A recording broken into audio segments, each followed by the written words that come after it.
Hello and welcome to the Sound Lab podcast. On today's show, interviews with Franz Ferdinand, SWMRS, King Kraken The Klassics, and we throw back to 2014 where we went to Hit the Deck Festival and we interviewed the Somerset. Yep, that's all on today's show. So let's move on, shall we, and play our very first interview with Franz Ferdinand, who have their brand new album on the way this week. So, Franz Ferdinand, how are you? Really well, thanks. Yeah, good. Thanks, Jim. Good. Great stuff. So after this interview, we'll be playing a brand new single of yours called Hooked. Tell us a bit about the single, first of all. So yeah, it just came out yesterday.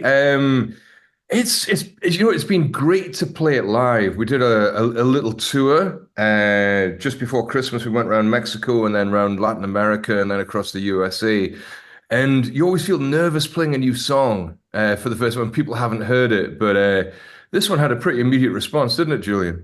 Yeah, it's built around a kind of massive, weird electro riff. It's sort of different to a lot of the other songs that are on the record, but from the start, when we started writing it and we came up with that riff, we knew that it was going to be a big song. So yeah, it's been going down really well live, and it's nice to have it out in the world now. Yeah, good. And that is coming off your new record, which is out this week, The Human Fear. What can we expect to hear on the record? Banger upon banger upon banger. The funny thing is, we came to making this record immediately after having done the Hits to the Head album. We did an album of greatest hits, and it's funny. It changes your mindset a little bit doing that because it's like you're competing with all those hits that you've just done on that record, and you feel like, oh, every song's got to match that, got to compete with that. So yeah, it feels like a greatest hits volume 2. Nice. And the sound that you've made with this record, was it the plan to make the sound that's come out, or is it simply just how it turned out when you were recording it? I mean, the thing is, like, when you're writing and developing a sound, it develops over quite a long period of time. So there were songs that we started writing for this record before the pandemic. And usually what happens is you develop one idea which influences another, and then something happens with one song, and you think, oh, right, we could apply some of that to another song. And gradually you work on it until you discover what it is along the way. I've never been able to sit down and kind of say, like, this is what the record's going to be, because part of the joy of it is discovering the ideas as you go along.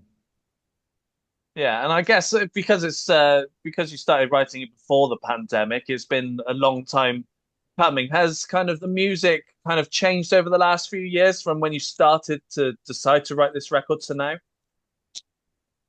I mean, I guess each song has evolved a little bit, but I think the thing is, like, when you sit down and write a song, it can be complete as a song, but a song, for me anyway, really gets its character when the band starts playing it together. And this is something that I found interesting over the years. Occasionally when we do radio sessions and things, we're asked to do a cover. And I always find it interesting how when we do a cover, it always ends up sounding like a Franz Ferdinand song.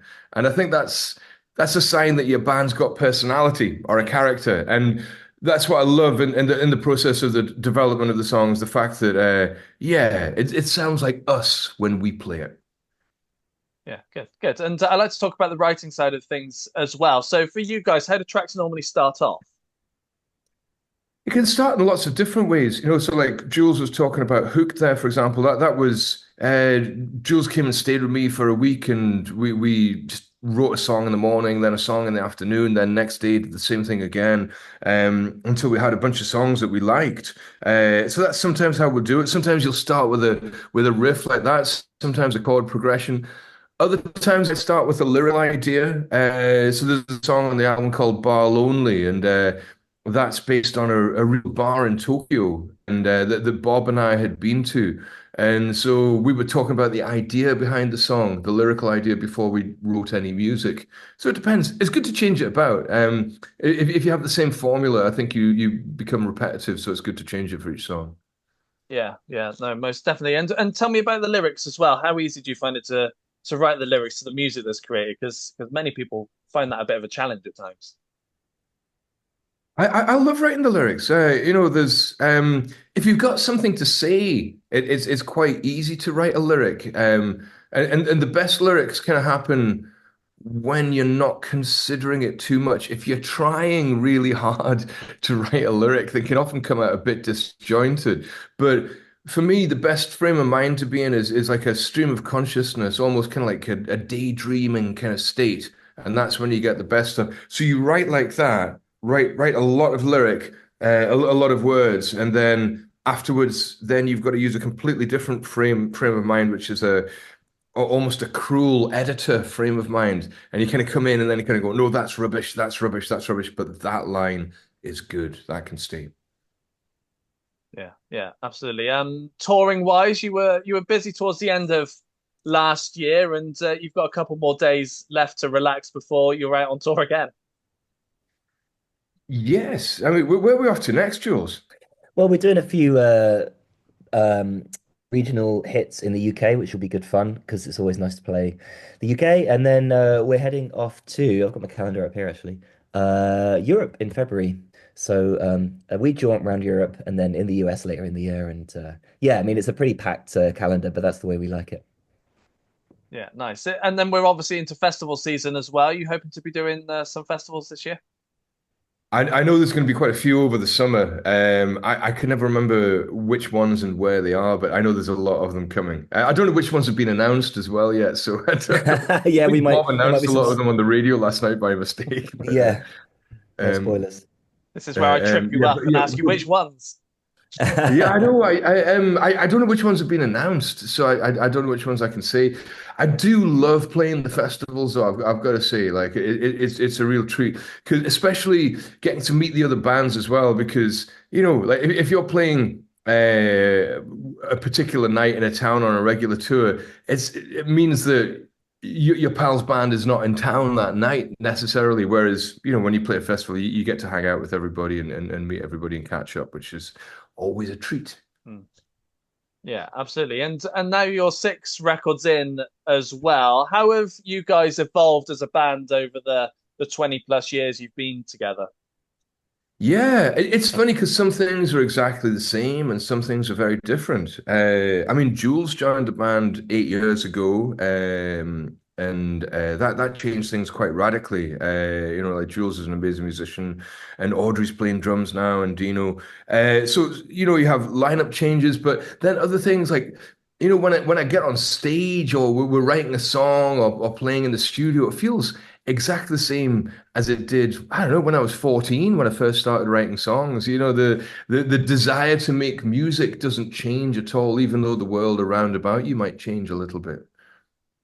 Yeah, and for you as well, Jules, what was it like joining a band that you probably grew up listening and loving their music? What was it like to end up joining the band and then having an influence on it? I mean, it was pretty surreal.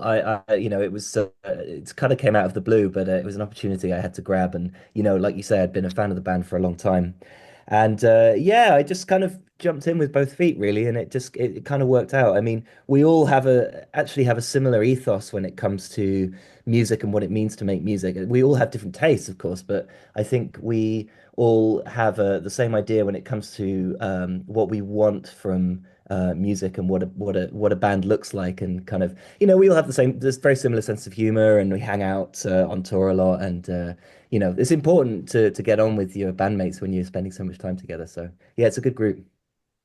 Yeah, yeah, most definitely. And taking us right back to the very start, when you were writing the likes of Take Me Out and Do You Want to come a couple of your bigger tracks, did you realize how big they were going to be and winning awards and things like that when you were just starting out and writing these songs?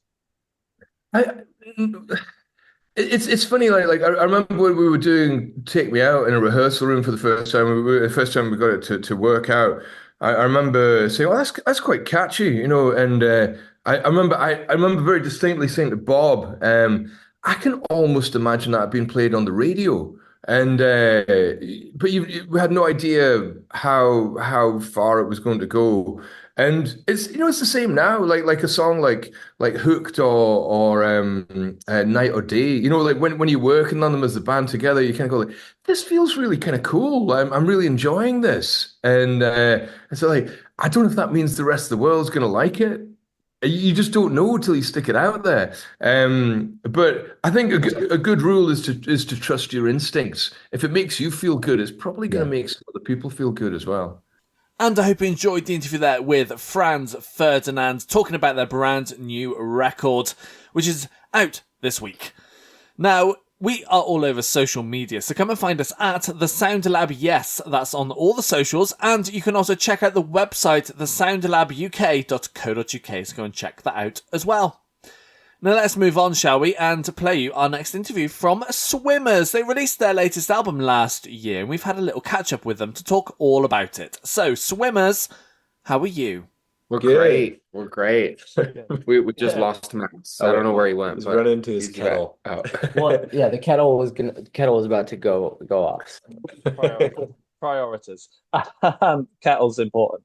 Yeah. So you guys have been busy. Last year you released your latest record, Becca. For those who've not had a chance to take a listen to it yet, what can we expect to hear on the record? It's it's just like it's a lot of songs we've been working on. There's some kind of punkier songs. There's some more kind of like down tempo indie rock bangers. And yeah, it's just we had a lot of fun making it. It's a lot of texture, a lot of yeah. Yeah, it was the first time Cade ever recorded with us, which is why we called it our last name. So it was what can you expect? Just a lot of heart and soul put into it and a lot of fun. It's really fun. Nice. And the sound that you've made with this record, was it the sound you wanted, or is it just how it turned out in the studio?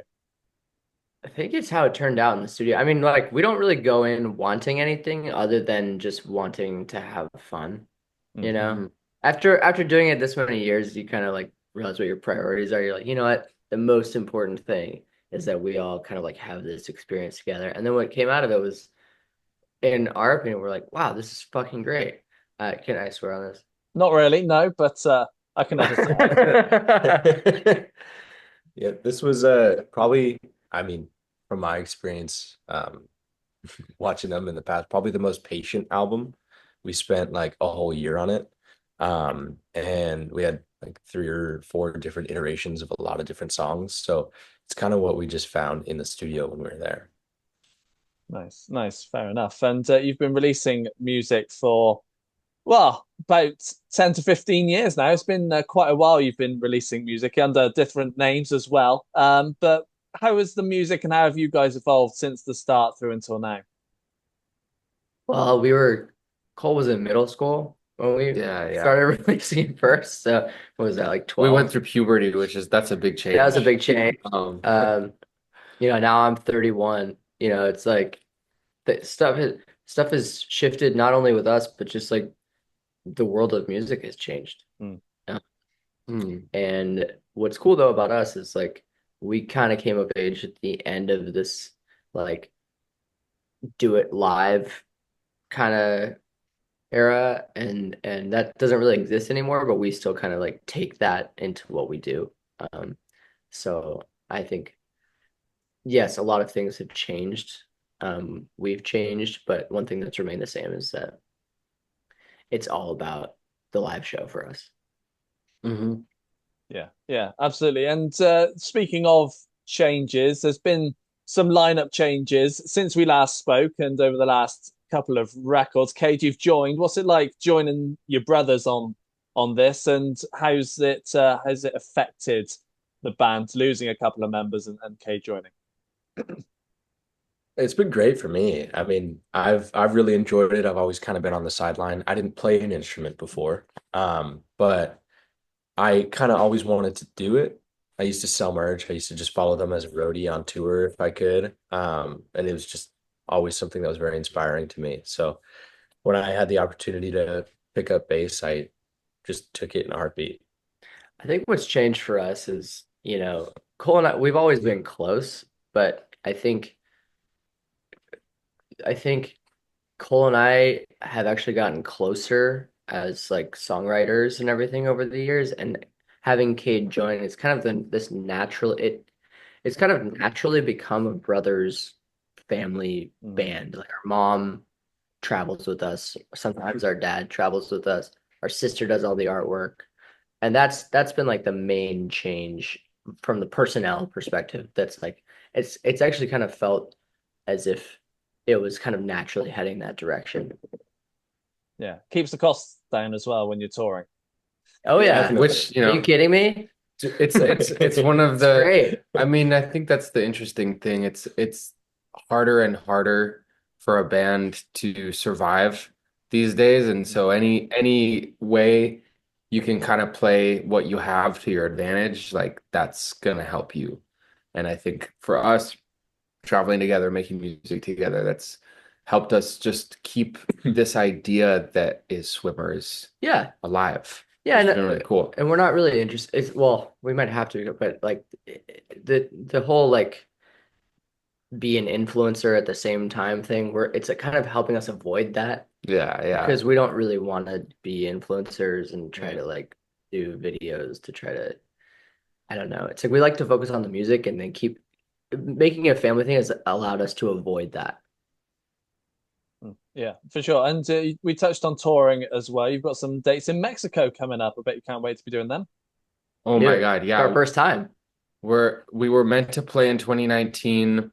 Then I got in a car accident, and then that kind of changed everything. So now, yeah, this is our first time, and we're going to 5 different cities. It's probably one of our biggest listener bases too, which So on Spotify, like on the map, it's like Mexico. We're like, wow, finally we get to go. Yeah, I bet you can't wait. And once that's over, I think that's all that's been announced at the moment. So what else have you got planned for touring this year? Well, we can't really tell you, but You can tell me. well, yeah, we can tell you, of course. No, we have some plans to do some stuff in the fall or in a little bit of more stuff in the summer, a little bit of stuff in the fall, definitely stuff in 2026 we're already working on. Mhm. So there's no plans to stop, which is cool. I guess that's the thing you can take away. we're playing at a festival in Washington too, Yeah, in in Seattle, Seattle. called Freak Out Festival in March. We Yeah. haven't fully announced, but I mean, I think it's out there publicly. We just haven't, like we do a lot of our back end logistics. So I haven't put that on our website yet. So Nice. Are you hoping to come over here as well, back to the UK? Oh, Yeah, always. Are you kidding me? Well, definitely. we were just there. It was amazing, like a month ago, and it was great to be back. And yeah, we can't wait to come back as soon as we possibly can. Yeah, it's nothing like it, honestly. yeah, I mean that's our favorite place to play. But maybe like I don't want to like Mexico might offend take or it, jinx, but Mexico might. We don't know. It might be the best shows we've ever played. Yeah, we'll see. So No jinxing. Yeah, absolutely. And I'd like to talk about the writing side as well. So for you guys, how do tracks normally start off? usually as kind of like individual songs that either Max or I have been kind of like working through in our lives, like, it'll probably start with like I heard we were listening to an interview of Mick Jagger, and he described the writing process actually really accurately, where he said there's 2 sides. There's like the side that's just like random things that come to you, usually when you're really relaxed. And that's just like one line. And that happens to me as like usually Yeah, right when I'm falling asleep. But And random. I lose half of them because I don't have enough energy to write them down. But we both keep like a log of those. And then there's the actual craft side where you sit down and you're like, all right, you like really painstakingly like write a song around that line. And we So do that individually, sometimes together. and then we'll show them to each other and kind of like give each other notes. Maybe we'll play through them on acoustic guitar together a few times. Show them to Cade. Cade usually gives notes. And I'm pretty opinionated. Cade has a lot of opinions about and then usually those kind of sit for a while so that you get perspective on them and you're like, okay, maybe this is ready to become a song that the band plays, and then we go and we play it in the studio or we jam on it, all three of us. But yeah, since we don't have like a fixed drummer, it's usually like the three of us together, and then like in the studio, Wyatt, who plays drums with us sometimes, he's also our producer, so Yeah. he'll fill in on drums in that situation. Nice. Yeah, nice. And tell us about the lyrics as well. How easy do you find it to write the lyrics to the music? I find it really easy once I get in a flow. I love to write. I love to rhyme things. I love to just like sit down and play with words. I feel like there's the kind of nothing like more like indulgent and like like a more fun way to waste time to me than just like sit down and write a bunch of rhymes. When it's, I could be doing so many like productive things, and like this is just like doop a doop, the cat in the hat. But that for me it's like easy and fun, and I think it's a little different for Max. Yeah, I don't know. It's kind of changed for me over the years. Honestly, like I was telling Cade yesterday that I feel like I used to write songs without kind of thinking so much. And we ended up yesterday, we were in the studio and recorded a song that I wrote in like 2018. And it was crazy to record that song because I was in a completely different headspace, 7 years ago. And I wasn't really, and now I feel like every song I write, it's really easy to know what I'm writing about. I'm very like specific. I am very like there's a lot of intention behind like, oh, he's writing about this exact thing. So it's just kind of changed. I also think when we like kind of edit each other's work and we're like giving notes, I think a lot of it we're always kind of pushing each other to make images and and sentences and ideas that feel like they're not forced. They're like More very like real and organic. like a painting as opposed to Yeah. And sometimes, and like I love rhyming, but like we're not gonna like rhyme for the sake of rhyming. Like it's gonna have some sort of meaning. And I think there's always there's a perfect balance with songs where it's like you kind of want to achieve this balance of like personal meaning that's maybe a private thing to you, but then like finding what about the experience you're drawing on is something that is relatable. Part of being a human. Yeah. Because at the end of the day, we're trying to connect with other people. And I hope you enjoyed the interview there with SWMRS, talking about their latest record, which was out last year. Now, we are also on Spotify with a playlist. Yeah, come and check out our fresh playlist, which brings you around 150 brand new up-and-coming artists. They're all unsigned. They're all individual artists. They're all fantastic. I've listened to them all, and that's why I've put them onto the fresh playlist. So make sure you go and check that out. After this show, don't do it yet. Do it later.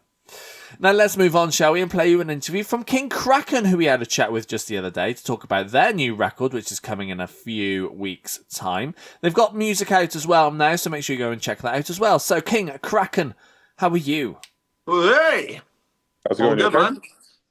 Good, yeah, not too bad. So we've been playing a new single of yours, your latest single, Chainsaw Savior. Tell us a bit about the single, first of all. Well, it's kind of... it was, how do you say?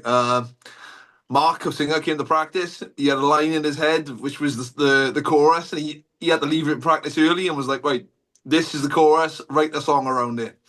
And Chainsaw Savior came out within 10 minutes, I think it was, something like that. It was completely finished within about 2 hours, so yeah. Nice and quick. Yeah, absolutely. And it's coming off your new record, which is out in April. What can we expect to hear on the release? Yeah. Adam's gone, I think. So it's just me and you, is it? It's honestly like it's amazing. It's well, we're well happy with how it's all come out. I gotta be honest. The new album is just like something that's, I don't know. It's kind of weird. It's kind of strange. It is because like we've done our first album, And so this is the second album, March of the Gods, and it's just kind of is a gift from the gods, really. It's cool. It's nice. Nice.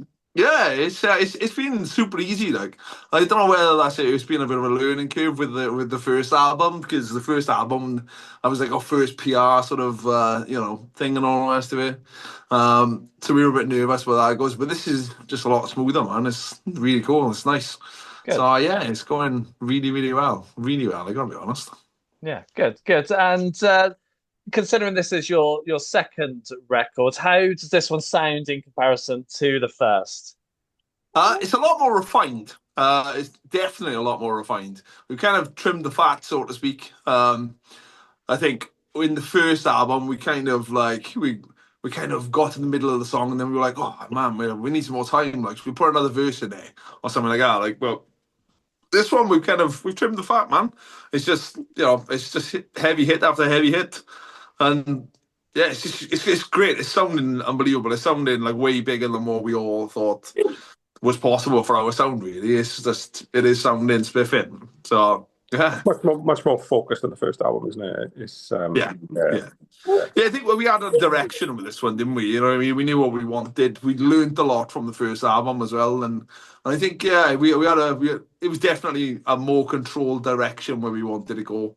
There's a lot more depth in it. There's a lot more color in it.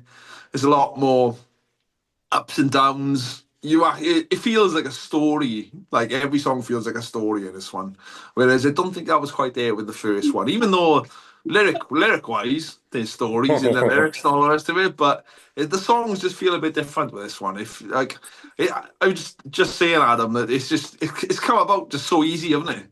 Yeah, it has. Yeah, it's nice. There's definitely more light and shade on this one, and well, less verse 7, which is good because definitely you're going the right way. Nice, Definitely. nice. And the sound that you made with this record, was it the sound you wanted, or is it simply just how it turned out in the studio? No, it's very. We, myself and Richard, actually said to the rest of the boys, right, look, with this album, we wanted to make it a little bit more radio friendly and a bit more sort of mainstream, I suppose. But I wouldn't necessarily say it's mainstream-ish compared to the first album. And I think, to be honest, right, I think everybody would agree that when we actually heard the finished product, we basically thought, well, it's actually turned out exactly as we planned. So I think it went to plan, like, yeah. Definitely, yeah. I suppose the good thing is working with Ramesh as well. Like, Ramesh has just got that ear for just specialness. You know what I mean? he was really in tune with what we were doing, and wanted to push it forward, which is great. You know what I mean? We couldn't ask for any more of that.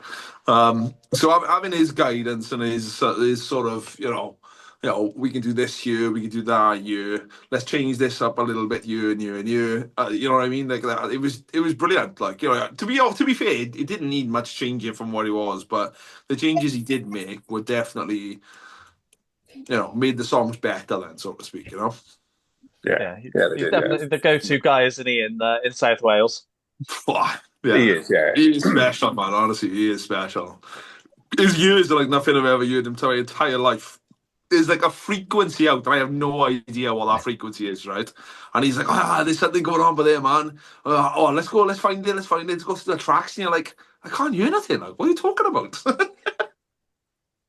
No, fair enough. And once the album's out, you are heading out on tour across the UK. I bet you can't wait to be doing some shows again. Yeah, it'll be good. Yeah, we've got, as things currently stand, we've got a gap until the album launch in April. So we're leaving a bit of a live gap just to build up for the album release. But then the spring, and the summer is looking pretty strong gig wise. So yeah, we're looking forward to it. Yeah, massively. Stone Dead's going to be absolutely off the chain. We can't wait for it. Yeah, and that should take you through. You've got dates booked until into June. Are you hoping to be doing more festivals as well in the summer, and then busy end of the year as well? Yeah, there's a few things we can't talk about at the moment, sort of in the planning and waiting to be announced and stuff like that. Especially towards the end of the year. So yeah, so it should be a pretty good year for us. To be fair, we call it the year of the Kraken, but we'll see what happens. We'll see We've what happens. invented an extra Chinese zodiac, haven't we? So yeah. I was just about to say that. No, I was about to say exactly the same thing about the Chinese zodiac. And are you hoping to go overseas as well, Europe and the States maybe? I mean, the States would be that is the thing, isn't it? You know, if you're a British band and play in America, is that's you could say you've made it, and can't you? Because you know, there's plenty of British bands that have like kind of made it without playing America. So yeah, that would be the thing. Yeah. I mean, Europe, yeah. You know, if someone said you want to go and play Europe, we'd say yeah, we'll do it. But yeah. I think he means if somebody wanted to go play Europe, we'd be like, yeah, we'll do it. Not yeah. Let's hope no European tour promoters hear that first response. Yeah, fingers crossed. There is talk going on at the moment of stuff going on abroad, but nothing is booked at the moment. But we've spoken to a few people, hoping sort of things will come off. Nothing is booked at the moment, so yeah, nice. Definitely nothing's booked for America. Yeah. What Richard doesn't appreciate as a drummer, right, is that obviously when you play abroad, you've got to adapt your voltage and your plugs, haven't you? So it's like, you know, I don't mind going to Europe as long as the gig's worth getting a 2-pin plug for. I'm sure someone can find an adapter. Last time we played in Europe, we played in Ibiza, and I got on the plane with a pair of sticks. It was great. Yeah. No drums, no cymbals. It was banging. Fair enough. I'd like to talk about the writing side of things as well. So for you guys, how do tracks normally start off? With me. Go on, Carl. Time to shine. So our writing style is basically we get together in the rehearsal studio, and either myself or Pete, the guitarist, will bring a riff to the practice, and then we'll just develop it or just bin it there and then. Where I will just come up with riffs and stuff on the spot. But we just develop the song around a riff we all agree on, and it just gets worked out that way, doesn't it? Yeah, sometimes one of the boys will chuck a riff in a chat or something like, what do you think of this, boys? Or, you know, whatever the case may be. And then we go to practice and sort of try and write it. But what we find is, like, most of the time we are like, it doesn't really work to write full songs for us, does it, boys? No. And then come in, because like, other people are like, we can do that part better, we can do that part better. And ultimately, it is about making the best songs all you can. But I think, like, doing it the way we do, we have never ever changed a song once it's been written, really, have we? No. I mean, maybe like tweak the odd like bit to find. Yeah. But we've never actually changed bits. Thought we played live and I mean, like, that doesn't really work and all the rest of it. It's kind of when it's done, it's done, isn't it? You know what I mean? Yeah. But it does take a while for us to be able to refine and, you know what I mean? Like, well, sometimes 2 years now, whatever. And the first album, that is, man. Yeah. A lot better than the second album. And seeing as you asked, though, Jim, I think the one in terms of writing style, the one thing that has changed between the first and second albums is the writing style, because I think on the first album we were guilty of like literally just doing what Carl said and like taking a riff to a room and then just kicking it around and then going like, oh yeah, you know, this bit's cool, let's just play that, and then like the structures ended up a little bit loose because of that. So as far as the writing style specifically goes, this time we made a point of you know, it only made the song if it needed to be there. Basically, that's what's changed, isn't it, since the first? Yeah. Yeah, like I said earlier on, like I said, like we have trimmed the fat in our sort of respect, haven't we? You know what I mean? Yeah. Just, like the stuff that doesn't need to be, or the stuff that's used too repetitively, we just cleared it out and just put something else in it. You know what I mean? And just you know, whether that's like an extension of the chorus or an extension of the verse or pre-chorus or whatever it may be, like, you know, we've just, you know, we've always kind of, I suppose with this album, nothing is heard too much, is it? Whereas on the first album, there was bits of it where you're like, Jesus Christ, I'm sick of this now. We've taken the waffle off the recordings and kept it for the interviews. That's fine for me. I'm just letting you talk. It's the best thing to do. And have you put thoughts towards record 3 yet, or are you still just kind of concentrating on record 2 at the moment? Because I'm sure that's been written for a while now. I've already written record 3, but I can't show it to them because they'll just shit on it. We're actually like we're talking about like going forward from here now, and like especially now we've got that sort of downtime that we've been saying about, is to use like these 4 months that we've got off now, like strategically, and start writing stuff for the next album. Or it might not be on the next album. Maybe we'll just release some singles or something like that. Nothing is really concrete at the moment. But yeah, just like we're just about to release single 2 from March of the Gods. So there's another 2 singles coming. Which we've only got 1 video at the film, boys. Whoa. Hey. Shocking. It's almost like we're prepared. Yeah. I'm not used to it.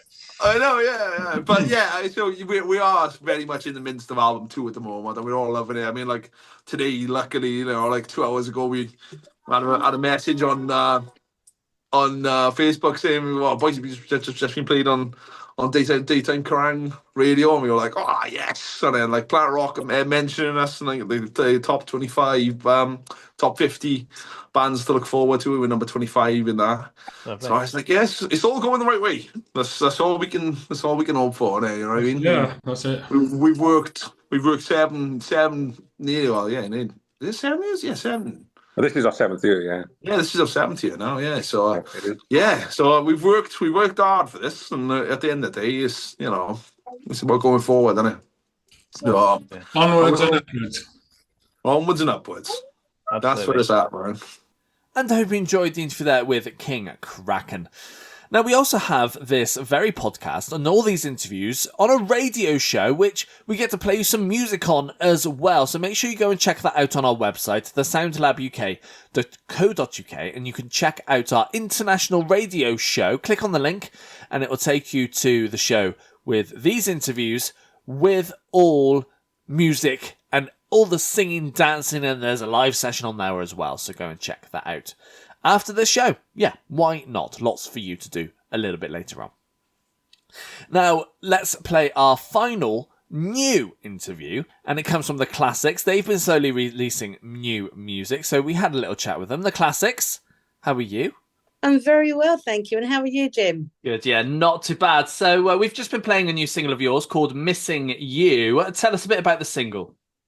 Okay, well, Missing You was something I wrote a while ago, and just sort of kind of shelved it and didn't really know what to do with it. And then David Stevens, the producer, said, "This is a great song." It kind of reminded him of a combination of Bruno Mars, being contemporary, and old school soul, like Gladys Knight and Pips and that sort of thing. Let's just do it. And we did it. Nice. Is this the start now of more new music to come? Well, we've had lots of music out. I don't know if you know a bit of the history about the Klassics. The Klassics is kind of a band that's made up of some of the top best session musicians and singers in the world. And so it originated quite a while back. But, when we wanted to record stuff, nobody was available because everybody was gigging, touring, recording, and then lockdown happened. And we thought, right, now we've got them. So we recorded loads of stuff during lockdown. Everybody recorded their own, own parts in their own studios, home studios, including me. And then it was all sent to David Stevens, the producer, and he put everything together. So we did release a cover in 2000 or 2001, which did really well. It was a cover of the Delphonics, When You Get Right Down to It. We got quite a lot of radio play. And then we were planning on putting out another cover, but then lockdown was over and everybody was back grafting again. So it became kind of impossible. But eventually we got everybody together again, via the same way, recording in their own studios, and then back to David, and hence we've now got Missing You. Nice. Amazing. So when it comes to when you guys got together, how did this group form, considering you're all over the place and doing different things? What got you all together to do this? Well, I think it was friendship, basically. Just pure friendship. These guys are guys that myself and David, the producer, have worked with many times over many, many years, on different projects, touring with Bee Gees or Tina Turner or whoever it may be. And they've become friends. I've worked with a million sessions musicians, but when I was in the BBC Orchestra, for example, for 7 years, but you don't make friends with every one of them. You make a lot of acquaintances, but then you meet certain musicians on your journey and they do become friends. And so these guys are all involved in this album, this single, are all great session musicians that have become friends over the years. And we always talked about it. And obviously when we were going to do it, we said, right, we've got to use the cream. And so fortunately the cream were all mates, and that's how we did it. Nice. So I'm assuming you yourself is a session musician yourself. So tell me about your history, your career up until now. Right. Well, I started singing. My mum, God rest her soul, used to say that I was singing in the pram.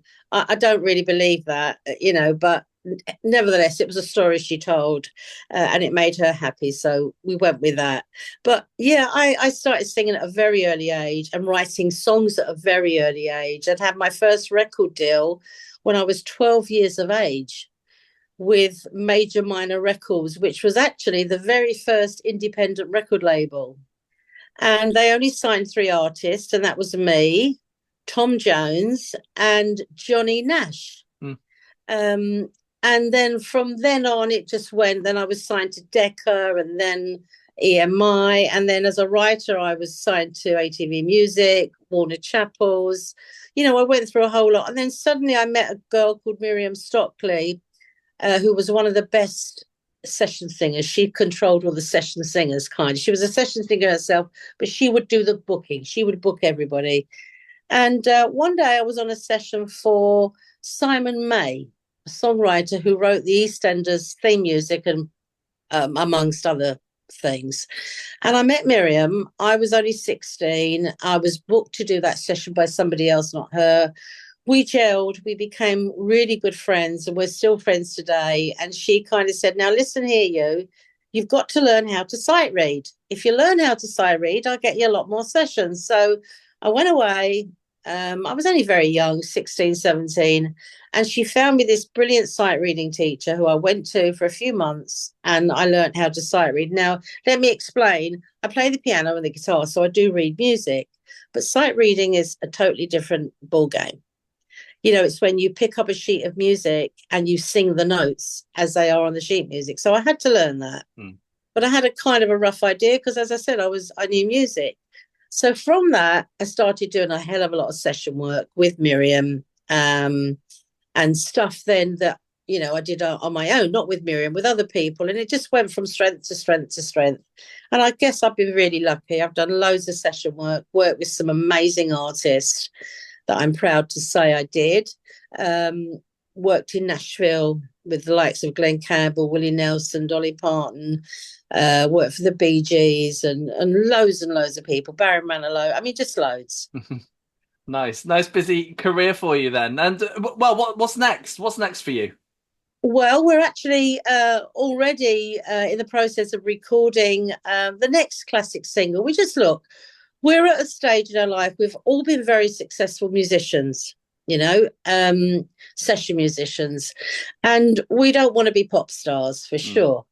For sure, that's a no-no, and we probably would never be, but we just want to get the band on the road. So, instead of being on the road backing other people, we want to be our band. And hopefully, if we keep releasing classic singles, we'll build up enough momentum to actually get the band some gigs and get out on the road and gig. Do you think that's going to be possible with everyone's kind of lives being completely different? Well, it is going to be possible now because life in the music business is a lot different now as well. Years ago, everybody was gigging constantly, but now, and recording. But now recording is slightly different. There's a lot of people who record and don't even use a musician. It's all done by machines. So fortunately, in that respect, which I think is great. I mean, technology is brilliant, obviously. I'm not knocking that. But because of that, a lot of the session musicians and singers have a little bit more free time. So not doing as much session work as maybe we did 10, 15, 20 years ago. So, yeah, I think it could be possible. Nice. Amazing. Do you think that's going to be a UK tour? Do you think you'll be able to take it to Europe and America as well? Well, you listen, we'll start in UK, and if they want us anywhere else, I'm sure we'll do it. Absolutely. I'd like to talk about writing as well. You yourself writing music. How do tracks normally start off for you? Well, normally they start off, I mean, here I am in the studio, and you can see behind me a piano, and normally it starts there. I just, I could be anywhere. I could be driving, I could be in the kitchen cooking dinner, I could be literally anywhere, and something will come in my head, a line, a melody. And then as soon as I get home, I'm straight on that piano so I don't forget it. And it starts at the piano. And then, melody, I kind of write, some writers write lyrics and then add music, or some writers write music and then add lyrics. I don't. I just do it all in one. If I hear a melody in my head, I naturally hear words that go with that melody. It just naturally happens. So I sit at the piano and it just comes out. And I hope you enjoyed the interview there with The Klassics. Now, this is the part of the show where we like to throw back in time to some interviews that we did right at the very start of our music careers. And in 2014, we went to hit the Deck Festival in Bristol, and we had a chat with a number of artists, and one of those was the Somerset.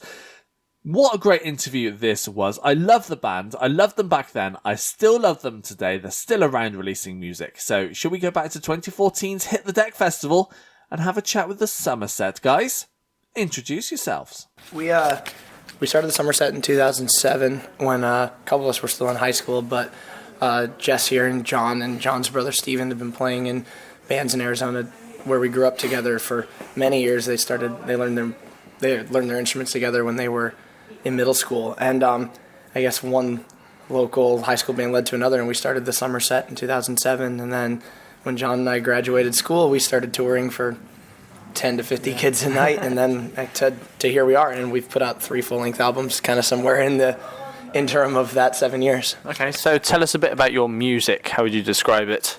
We're a high-energy pop rock band. We just love good songwriting and putting on a fun live show that really kind of gets people involved.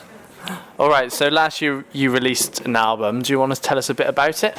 Yeah, it's called Legendary. It's a proudest record I think we've ever made. We spent a long time making it in comparison to the other two, where we spent about 9 months making this record. We wrote 50 songs and we narrowed it down to 12, and it was really cool to do a few songs, go on the road, come back, kind of see what we had, and then finish a record. But it's cool. I think it was a record that now it's been out for a whole year, I'm not tired of it yet, which is still a cool feeling. I don't know if Jess has anything to say about it, but... Yeah, no, it was cool because we actually moved into a house together to start the record, and we wrote this one song, Legendary, which was kind of the thesis of the album. So it was kind of great to move into this house and kind of, as individuals, discover, we'd been on tour so much and we didn't really know each other besides just being on tour together, and you become a family, but then when you move into a house together and you're not just, on the road, you ended up, you just learn so much more about each other. There's so much hatred. You just really come close together, and it really just helped. That one song was the one song that we did in that house that really kind of was the thesis to the album, and I think it was because moving in together, and it was a great, start to the album. Cool. So Am I right in saying that you've just released a video as well for one of your tracks? Yeah, it's a song called Lightning in a Bottle. We just put out a video a couple weeks ago. Love the video. Really fun time making it. It was cool to just... It was like the dream band practice, so to speak, where we basically... all we do in the video is we just break into an empty warehouse and we just start playing. We just break into warehouses. How band practice goes. Yeah, super realistic. We break into it. There's already lights set up and they're There's really a whole lighting crazy. rig and smoke and fire, and there's a helicopter that drops money down on everyone. That's usually how and band just, practice goes for us. Just dropping millions of dollars down. It's crazy. And somehow we can all hear everything. All of our instruments are coming through clearly. You know, cables. there's no cables or anything. I don't have a microphone, but you can hear me. But you can hear us sing. I have a monkey, a little monkey riding around on me the entire time. It's nice. Basically, you're gonna have to watch to find out what of that was true and what of that wasn't. Yeah. I hope the monkey's true. Yeah. Oh, that's true. Of course. I wouldn't fuck around. This is a big two truths and a lie scenario here, but so the only truthful part was the monkey. So what have been the best moments for you guys so far? Best moment by far, I think. Well, I guess it's hard to choose between two, but we got to play the Macy's Day Parade in the United States last year, and that's kind of one of the biggest American traditions of all time. So it's really cool to play on a float in between Fall Out Boy and the Goo Goo Dolls, but in front of 5 million people. We just did an acoustic tour where we played at Legendary, our new album. We played it front to back, and we did 14 shows. They were super small venues. That to me, I think, was one of the highlights of this album cycle. It was just cool to, to see an album resonate that much with people, and to not just know a few singles, but to hear people sing. We played it from front to back. Hear people sing 12 songs front to back was a highlight to me. Along with the Macy's Day Parade, we did an iHeartRadio music festival in Las Vegas. So we played with Elton John and Katy Perry and Queen, and Technically, we opened for Queen. Technically, we did. We opened for Queen. So You've got to say that now. That's yeah, your now we had to that's your say, tagline. we actually opened for Queen. So I would say that was the highlight. That'll be on my list now. All right. So, what do you guys get up to when you're not doing anything music related? There's a time when I'm not doing something music related. I don't know what that time is. Dude, I tried to get into making jewelry. I tried to get into turning old spoons into jewelry and coins. Didn't work out. I went crazy for a week in the garage, just with hammers and wrenches and bending. It turns out you're supposed to use soft metal, not steel, to do that. So I was trying to bend stainless steel, and I was just hitting and I don't know. So I don't know. I attempted to make jewelry once. I kind of wish I witnessed that, but I think we all wish we'd witnessed that. Bending spoons. I don't know of a time when we're not making music. Yeah. I mean, I like to recreationally drink a lot, so I guess that's usually what I do. And the time when you're not making music is called sleep. Yeah, basically. I don't know what that really is either. Metal workshop. I really want to be a blacksmith. So if this stops at any point soon, John might end up living in Alaska. Becoming a blacksmith. Metal's so cool. You light it on fire and it goes all crazy. Anyways, you can quote me on that. So I will do.